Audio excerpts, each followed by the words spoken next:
Apa kabar Bapak Ibu? Luar biasa, betul. Habis gajian makanya luar biasa ya. Berapa banyak yang mengalami kuasa Tuhan di akhir-akhir bulan ini, bisa acungkan tangan betapa Tuhan itu ajaib menolong kita, ya, melepaskan kita dari setiap pergumulan yang kita hadapi hari demi hari. Amin. Ya, hari ini tema bulan Juli yaitu Small is Big. Ya, kita akan belajar bagaimana sesuatu yang kecil itu bisa berdampak besar bagi kehidupan kita. Ya. Kita masih dalam Yosua 7, mari kita buka Alkitab kita, Yosua 7 ayat 1 sampai 5. Ya, kita akan belajar bagaimana akibat dosa satu orang, ya, seluruh bangsa Israel itu mendapatkan konsekuensi yang begitu mengerikan. Ya. Tuhan tidak lagi menyertai bangsa Israel dan hanya kematian yang menanti bangsa Israel di depan. Ya. Yosua 7 ayat 1 sampai 5 saya akan membacakan dosa dan hukuman Achan. Ya. Minggu kemarin kita sudah belajar tentang Achan dan Rahab. Ya. Bagaimana kita bisa mengerti sesuatu yang indah di balik cara kita membedakan dua karakter ini. Ya. Saya akan membacakan ayat pertama. Tetapi orang Israel berubah setia dengan mengambil barang-barang yang dikhususkan itu. Karena Achan bin Karmi bin Sabdi bin Serah dari suku Yehuda mengambil sesuatu dari barang-barang yang dikhususkan itu. Lalu bangkitlah murka Tuhan terhadap orang Israel. Yosua menyuruh orang dari Yeriko ke Ai, ya ini kota kecil yang letaknya di dekat Bet Awen di sebelah timur Bet-El, dan berkata kepada mereka demikian, pergilah ke sana dan intailah negeri itu. Maka pergilah orang-orang itu ke sana dan mengintai kota Ai. Kemudian kembalilah mereka kepada Yosua dan berkata kepadanya, tidak usah seluruh bangsa itu pergi, biarlah hanya kira-kira 2 atau 3.000 orang pergi untuk menggempur Ai itu. Ya, janganlah kau susahkan seluruh bangsa itu dengan berjalan ke sana. Ya, jutaan orang bangsa Israel maksudnya. Ya. Jadi untuk menaklukkan kota Ai yang kecil hanya butuh kira-kira 2 atau 3.000 orang saja. Ya, seluruh bangsa itu, ya, sebab orang-orang di sana dikatakan sedikit saja. Maka berangkatlah kira-kira 3.000 orang dari bangsa itu ke sana, tetapi mereka melarikan diri di depan orang-orang Ai. Sebab orang-orang Ai menewaskan kira-kira 36 orang dari mereka. Orang-orang Israel itu dikejar dari pintu gerbang kota sampai ke Shebarim dan dipukul kalah di lereng. Lalu tawarlah hati bangsa itu amat sangat. Perhatikan Bapak Ibu, bagaimana sesuatu yang kecil bisa berdampak besar. Ya, yang berdosa siapa di sini? Achan. Ya, mari kita lihat kita akan belajar firman Tuhan tentang harga yang harus dibayar. Ya, di depan adalah Steve McNair. Ya, ada sebuah artikel yang menarik tentang olahragawan ini, ya, tentang Steve McNair. Ya, Steve McNair ini adalah seorang pahlawan football Amerika. Ya, dia membawa timnya The Titans itu menjuarai Super Bowl. Ya, pertandingan yang paling bergengsi di Amerika Serikat. Ya, dia menjadi pahlawan bagi kota itu. Ya, betapa hebat orang ini, dia menjadi pemimpin, suami, teman, bahkan pahlawan bagi kota tersebut. Ya, namun hidupnya kemudian mulai kacau. Ya, ia ditahan karena mabuk dan karena memiliki senjata api tanpa izin. Ya, kemudian di tahun 2008 dia dipindahkan ke tim Baltimore. Ya, dan pensiun dini usia 35 tahun. Dan tak disangka 1 tahun kemudian dia ditemukan tewas, ya, dengan selingkuhannya yang berumur 20 tahun. Rupanya perempuan ini menembak Steve McNair ini dan mengakhiri hidupnya sendiri. Ini bisa terjadi kepada kita, ya. Bagaimana hal yang kecil yang kita kira itu tidak kelihatan, tidak terlihat oleh siapapun, kita simpan baik-baik, ternyata dampaknya begitu besar sampai Steve McNair ini kehilangan nyawanya. Kalau kita tidak hati-hati terhadap dosa kita, ya, kecil ataupun besar, semua dosa yang kita lakukan ujungnya itu adalah maut. Ya. Dan perhatikan di depan adalah pesawat Challenger. Ya. Tadi yang datang pagi bisa melihat prolog dari AFJF Global. Ya. Mari kita lihat videonya sejenak.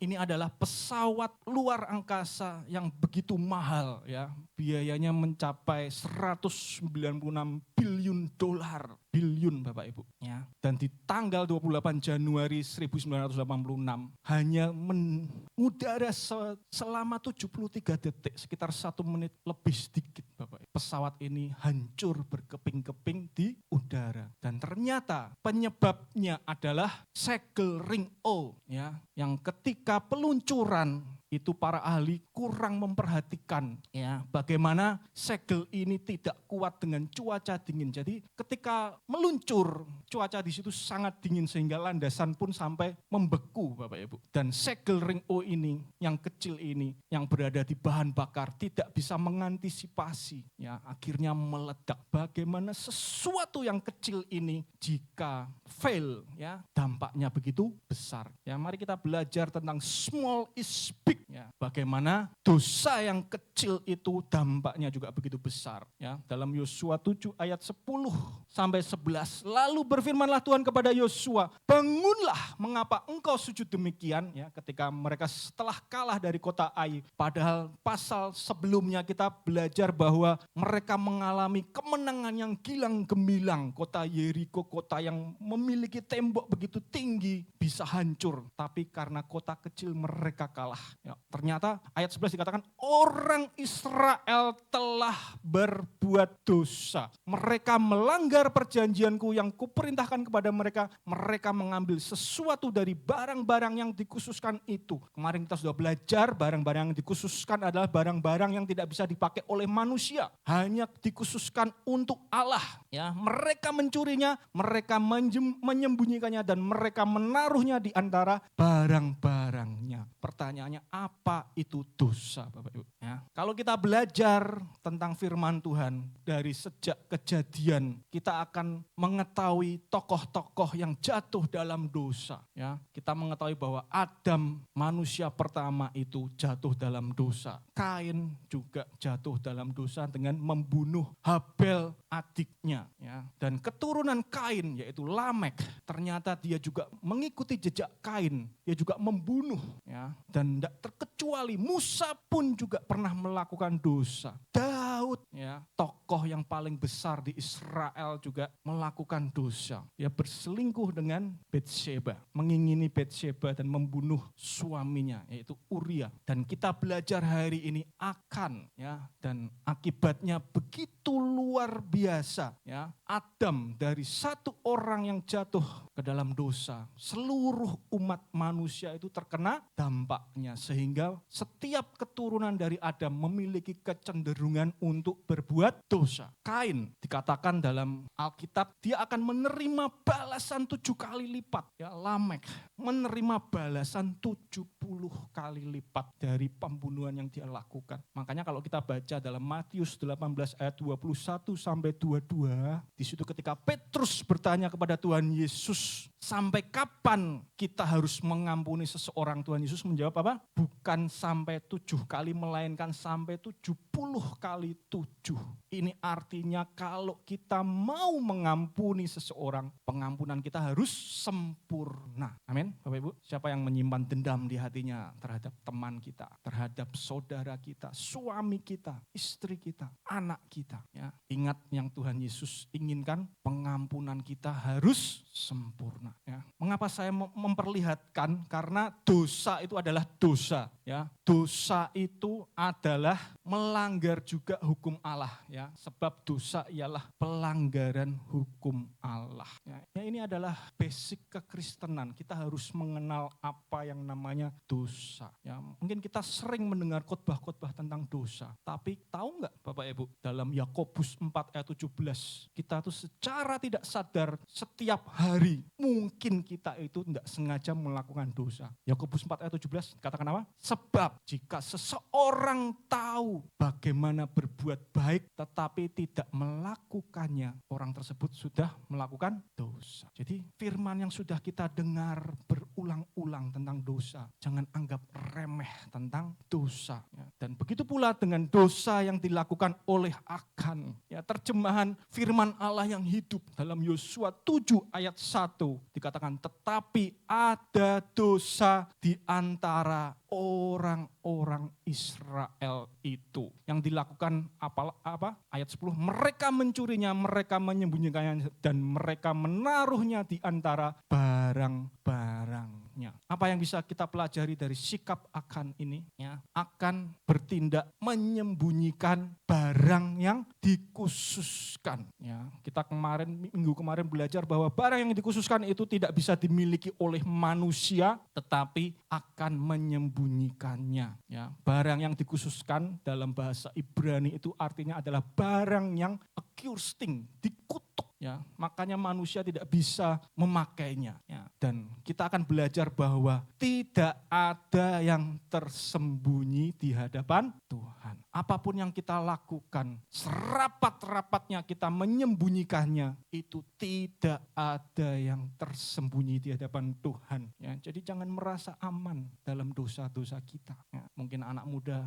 ya, ini zamannya sudah modern, semua punya smartphone. Jangan merasa aman melihat konten-konten yang berbau pornografi. Ya, jangan merasa aman. Karena apa? Karena nggak ada seseorang pun yang melihat. Ya, mungkin melihatnya di kamar mandi, ya, atau di kamar. Ya, kalau orang tua buka pintu baru dimatikan. Jangan merasa aman. Ya, mungkin kita sedang kuliah di luar kota, orang tua nggak tahu, terus kita melakukan sesuatu yang tercela. Jangan merasa aman. Karena kita belajar firman Tuhan bahwa Tuhan tahu semuanya. Ya, di hadapan Tuhan nggak ada yang tersembunyi. Tapi di kehidupan ini Tuhan itu tidak serta-merta langsung menghukum seseorang yang berdosa. Ya, seolah-olah semuanya baik-baik saja. Betul? Ya. Orang yang melakukan dosa kadang kita melihat, loh kok orang itu masih diberkati. Ya, usahanya kok masih jalan. Terus kita melihat bahwa orang tersebut kehidupannya luar biasa. Seperti tidak terkena hukuman Tuhan. Seolah-olah Tuhan tidak menghukumnya. Ya. Tidak seperti Ananias dan Safira yang ketika berbuat dosa langsung mati. Ya.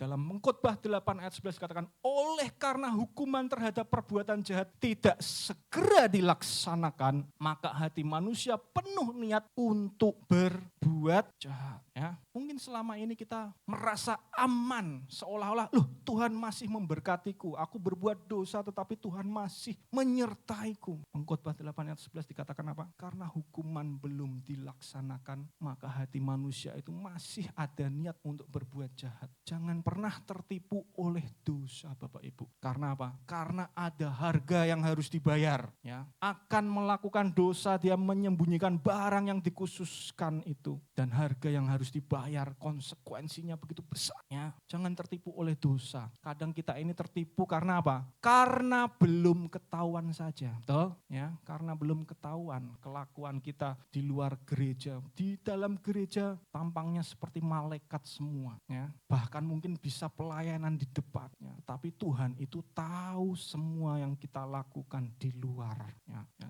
Jangan ada yang menyembunyikan dosa. Ya. Konsekuensi dosa itu apa Bapak Ibu? Kita tahu bahwa konsekuensi dosa adalah maut. Ya. Seringkali kita ini hanya merasa konsekuensi dosa itu hanya untuk diri kita sendiri. Betul enggak? Ya. Ketika kita melakukan kesalahan di hadapan Tuhan atau melakukan dosa ke sesama, seringkali yang kita pikirkan konsekuensinya itu hanya untuk diri kita sendiri. Ya. Kita tidak pernah berpikir bahwa dampaknya itu ternyata begitu besar. Ya. Dari Adam, satu orang yang berbuat dosa, seluruh dunia terkena dampaknya. Abraham mengambil Hagar untuk menjadi istri. Yang terkena dampak siapa? Keturunannya, ya, keturunan Hagar dan keturunan Sarah. Ya. Mereka sampai saat ini masih bertarung.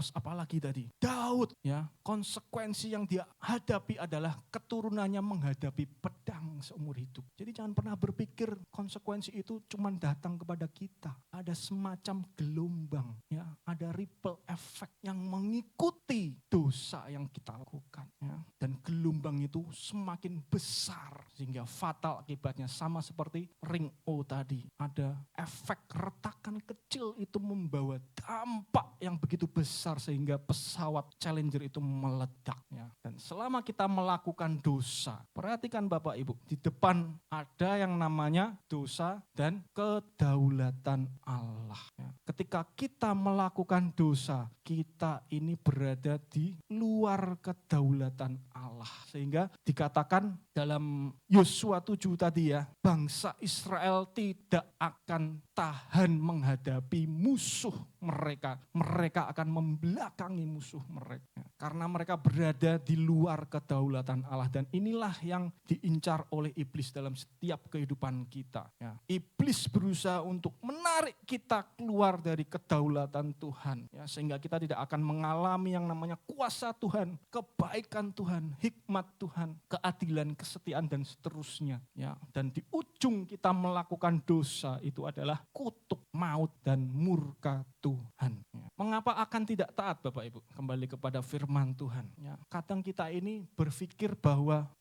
pada awalnya mungkin tidak kelihatan berbahaya ya, dan kecil. Tetapi dosa itu tidak pernah kecil dan tidak berbahaya. Dampaknya itu selalu mengerikan. Mengapa akan tidak taat? Karena tidak ada yang melihatnya. Padahal Allah itu mengetahui. Ya, dosa itu adalah skandal yang terbuka di hadapan Allah. Ketika manusia jatuh ke dalam dosa, dikatakan mereka menyadari bahwa mereka itu telanjang. Ya, di hadapan Allah itu kita telanjang Bapak Ibu. Ya. Dan mungkin kita berpikir, enggak apa-apa, cuman kecil. Ya. Tapi hal yang kecil itu bisa menghancurkan cita-cita kita yang besar. Ya. Mungkin kita akan berkata, ini hidupku, ini urusanku, ini hakku untuk memutuskan. Ya. Tapi ketika orang memutuskan untuk tidak melakukan kehendak Tuhan, ya, keluar dari kedaulatan Allah, ya, maka hidupnya bukan lagi milik Tuhan. Perhatikan Bapak Ibu, inilah yang dilakukan oleh iblis. Iblis itu tahu kecenderungan hati kita. Ya, iblis tidak tahu apa yang berada dalam isi hati kita. Hanya Tuhan yang tahu isi hati kita, betul? Ya. Tetapi iblis tahu kecenderungan hati kita. Ketika kita jatuh dalam dosa, maka dengan mudah orang-orang yang tidak tahu firman Tuhan, ya, iblis itu akan memutarbalikkan firman Tuhan, membuat kita ragu-ragu terhadap firman Tuhan, sehingga kita pada akhirnya keluar dari kedaulatan. Ya. Jangan merasa tidak berbahaya dan kecil. Ya. Benjamin Franklin mengatakan dosa tidak menyakitkan karena dilarang, tetapi dosa dilarang karena menyakitkan. Karena ujungnya adalah maut. Dan manusia ini lucunya semakin dilarang, semakin melakukan. Ya. 1 Petrus 1 ayat 18 dikatakan, sebab kamu tahu bahwa kamu telah ditebus dari cara hidupmu yang sia-sia yang kamu warisi dari nenek moyangmu itu, bukan dengan barang yang fana, bukan pula dengan perak atau emas, melainkan dengan darah yang mahal, yaitu darah Kristus yang sama seperti darah anak domba yang tak bernoda dan tak bercacatnya. Akibatnya apa? Ketika kita ini berada di luar kedaulatan Allah, kita melakukan sesuatu di luar kehendak Allah, ya. Akibatnya adalah kita tidak memiliki kuasa atas musuh dan tantangan hidup. Dalam Yosua 7 ayat 12 dikatakan, sebab itu orang Israel tidak dapat bertahan menghadapi musuhnya, mereka membelakangi musuhnya, sebab mereka itu pun dikhususkan untuk ditumpas. Aku tidak akan menyertai kamu lagi jika barang-barang yang dikhususkan itu tidak kamu punahkan dari tengah-tengahmu. Ya, jangan main-main dengan dosa Bapak Ibu. Tidak ada yang namanya dosa kecil ataupun besar. Semuanya konsekuensinya adalah maut atau murka Tuhan.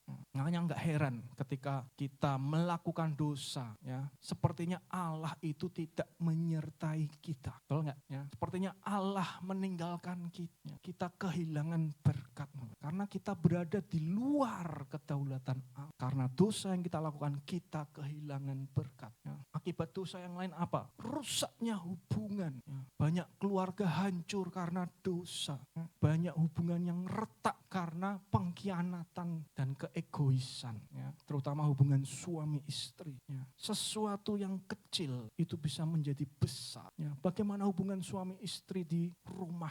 Apa yang kita lakukan? Apakah kita sungguh mengasihi istri kita? Apakah kita sungguh mengasihi suami kita? Ya. Mulai dari hal-hal kecil. Ya. Yakobus 4 ayat 17 dikatakan, ya, barang siapa tahu berbuat baik tetapi tidak melakukannya, kita itu sudah berbuat dosa. Ya. Kalau kita sudah tahu bagaimana cara mengasihi saudara kita, mengasihi istri kita, mengasihi suami kita, mengasihi anak kita, tetapi kita tidak melakukannya, itu sudah berbuat dosa. Dan akibatnya begitu fatal, ya. Timbul rasa bersalah.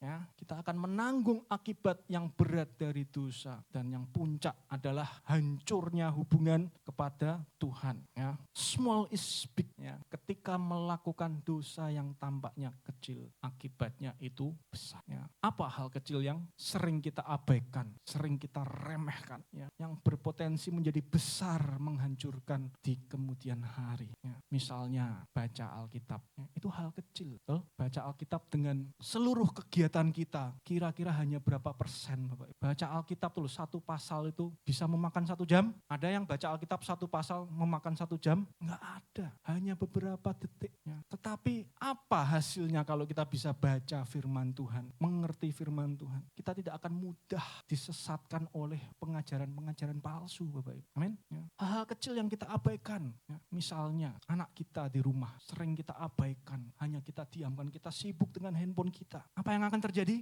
Anak kita akan mulai memberontak karena dia tidak mendapatkan perhatian kecil dari orang tuanya. Ya. Gak heran orang Kristen tetapi anaknya gak bisa diatur, suka memberontak. Mungkin karena kita sebagai orang tua, kita kurang memperhatikannya. Ya. Kita sebagai orang tua tidak pernah hadir dalam hidupnya. Jangan tuh Bapak Ibu, hal-hal kecil. Datang ke gereja, memperhatikan dengan sungguh-sungguh akan berpotensi menjadi besar di kemudian hari. Ketika kita memiliki pergumulan hidup, kita akan tahu cara menghadapi pergumulan yang kita. Amin Bapak Ibu. Ya, dari Akan kita akan belajar, ya, bahwa satu orang, ya, Akan itu cuma satu di antara jutaan orang Israel. Tetapi yang menanggung konsekuensinya itu adalah seluruh bangsa Israel. Ini berbicara tentang bagaimana dosa yang kecil sekalipun itu bisa berdampak begitu berat bagi kehidupan kita. Ya. Mungkin kita merasa baik-baik saja ketika melakukan dosa. Ya. Dosa itu tidak mendadak terjadi begitu saja, betul ya? Dosa itu terjadi karena apa, Bapak Ibu? Karena kita melihat, terus kita apa? Menginginkan hal itu. Kemarin saya bicara bahwa setiap dosa yang kita lakukan itu adalah sebuah keputusan. Ya. Jika kita mengulang dosa itu akan menjadi, ada yang ingat khotbah kemarin? Barusan minggu kemarin Bapak Ibu. Jadi apa? Sudah lupa ini.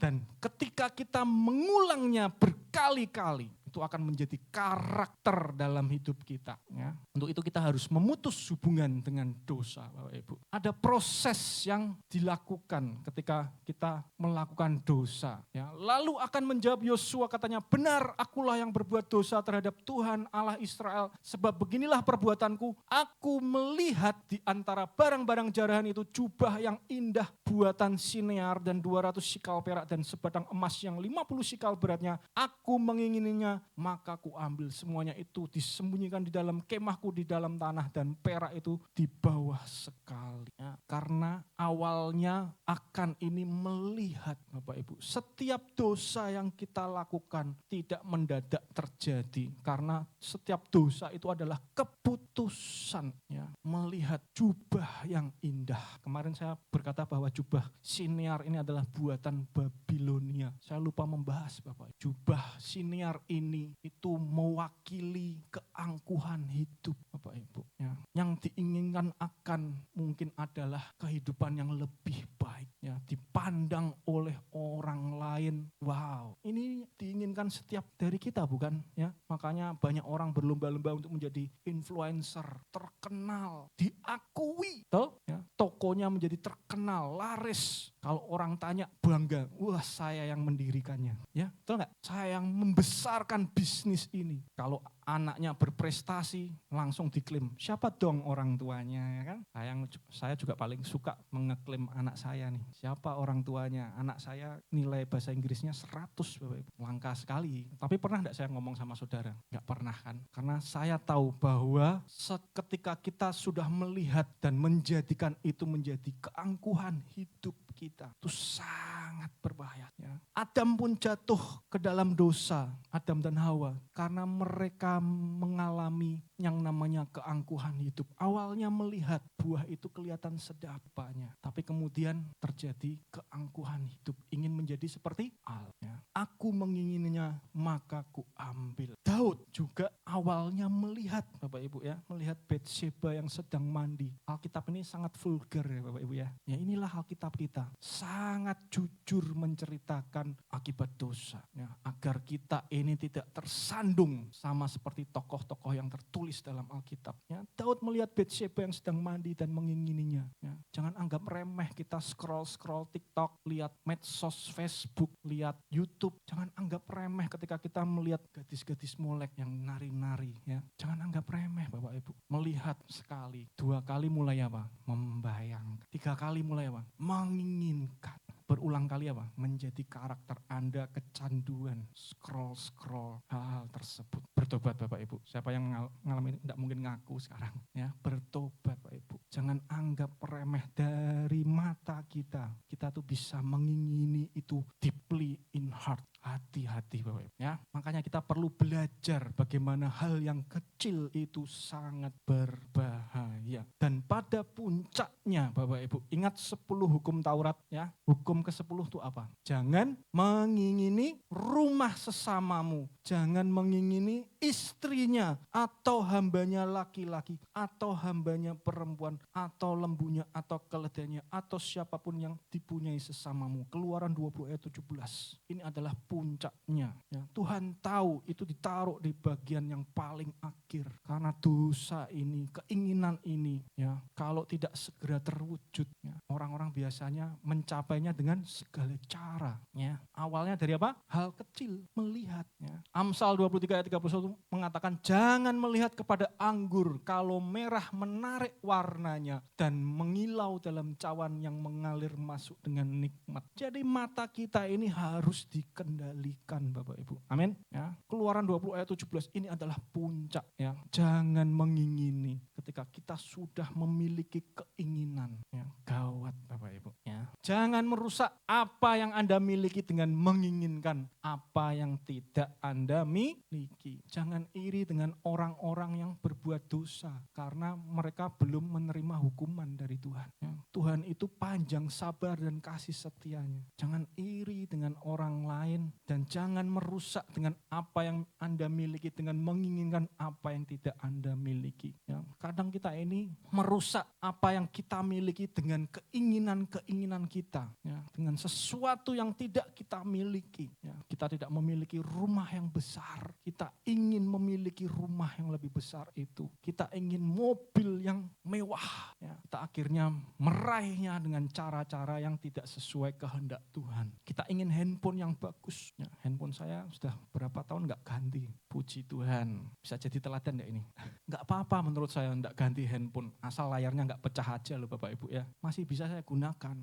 Ya mau gimana? Nggak memiliki uang untuk membeli handphone yang lebih bagus. Ya mau gimana? Jangan merusak apa yang Anda miliki dengan menginginkan apa yang tidak Anda miliki. Paham ya Bapak Ibu ya? Terus bagaimana kita bertobat dari dosa? Apakah kita harus mengaku ke teman kita, ke pastor, konsultasi ke Bu Yunita atau ke Pak Andreas? Bagaimana cara mengaku dosa? Bertobat dari dosa. Ya, kata Ibrani untuk bertobat adalah suf, ya, yang berarti berbalik atau kembali, sama seperti rambu berbalik arah ini Bapak Ibu. Ya, kalau kita mau bertobat itu artinya kita tidak melakukan lagi. Ya, langkah pertama itu kita harus mengakui dosa kita. Supaya apa? Supaya tidak ada penghakiman. Ya, kita merasa dihakimi dengan dosa-dosa kita. Ya, yang iblis bisa mengendalikan itu. Ya. Wah kamu dulu sudah melakukannya. coba lagi. Betul nggak? Kadang iblis itu hanya menggoda kita. Kemarin juga melakukan itu. Ya. Kemarin juga nggak ada yang ngeliat, tidak ketahuan. Ya. Nggak apa-apa, nggak ada akibatnya. Jangan bilang nggak ada akibatnya Bapak Ibu. Jangan sampai saya mendengar berita telah ditemukan seorang jemaat AFJF Magelang berada di motel ini, kondisi telanjang, meninggal. Amit-amit Bapak Ibu. Pelayan Tuhan lagi. Waduh, ya karena nggak ada yang ngelihat bukan berarti aman ya Bapak Ibu ya. Lihat rambu berbalik arah ini. Ya, ini adalah arti dari bertobat Bapak Ibu. Ya, jika kita mengaku dosa kita dalam 1 Yohanes 1 ayat 9, maka ia adalah setia dan adil sehingga ia akan mengampuni segala dosa kita dan menyucikan kita dari segala kejahatan. Mengapa kemarin saya khotbah tentang Rahab dan Akan? Ya, saya mengatakan clue-nya adalah bahwa Rahab itu berasal dari suku Kanaan dan Akan itu berasal dari suku Yehuda dan seterusnya. Mengapa kita perlu belajar hal itu? Ya, karena seperti terjadi pertukaran Bapak Ibu. Ya, dari seharusnya Rahab itu adalah salah satu bangsa yang dimusnahkan dari 7 bangsa yang harus dimusnahkan, tetapi dia mendapatkan berkat sehingga dia selamat, bahkan seluruh keluarganya selamat. Tidak cukup di situ, bahkan dia menjadi nenek moyangnya Tuhan Yesus. Luar biasa Bapak Ibu, betul ya? Seolah-olah terjadi pertukaran, sedangkan Akan meskipun dia berasal dari suku Yehuda, ya,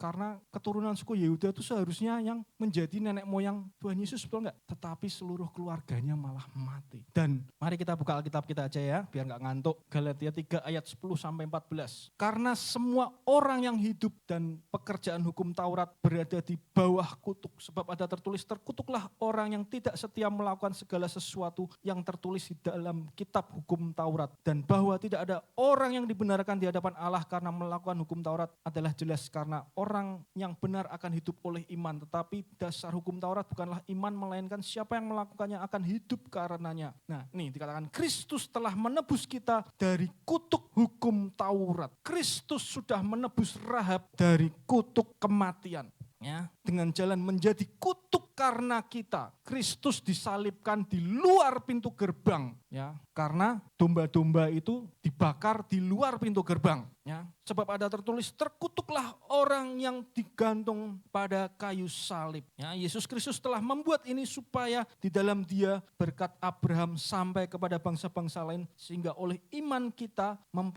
menerima roh yang telah dijanjikan itu. Jadi ada pertukaran Bapak Ibu. Ketika Yesus menerima kutuk yang seharusnya kita dapatkan. Nah, ini Roma 6 ayat 23 dikatakan, sebab upah dosa ialah maut. Inilah yang seharusnya, yang selayaknya kita dapat ketika kita berbuat dosa. Upahnya adalah maut, tetapi karunia Allah ialah hidup yang kekal dalam Kristus Yesus Tuhan kita. Ya, dalam kasus Akan ini tidak mendapat kesempatan untuk bertobat, ya, dan menanggung konsekuensi dari tindakannya. Dan satu hal yang perlu kita pelajari dari Akan ini adalah, ya, kalau kita melakukan sesuatu kita harus cepat menyadari dan segera bertobat, ya, karena ada pertukaran. Kalau kita menyadari dan segera bertobat, kita akan merasakan yang namanya kasih karunia itu, Bu. Ada pertukaran. Saya nggak bisa membayangkan bagaimana Rahab ini merasakan kasih karunia yang luar